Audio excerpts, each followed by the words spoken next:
ড্রাইভারও নেই, ড্রাইভার কই? ড্রাইভার টানছে তারপর স্টার্ট হলো।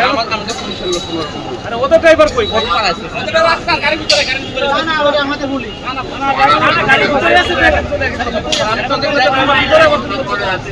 ড্রাইভারের সাথে না নিয়ে গেছে ড্রাইভার গাড়ি চাবি সহ ওদের ড্রাইভার ওদের ড্রাইভার গাড়ির ভিতরে স্যার আছে।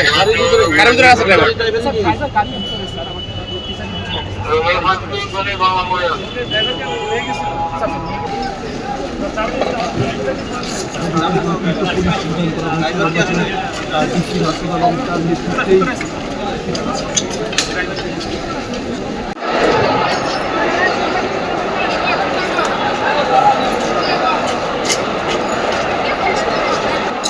এই মুহূর্তে আইন শৃঙ্খলা রক্ষাকারী বাহিনী কিন্তু ঢাকা কলেজের যে বাসটি রয়েছেন সেটি মূলত মূল সড়ক থেকে তারা সরিয়ে নিয়ে যাচ্ছেন।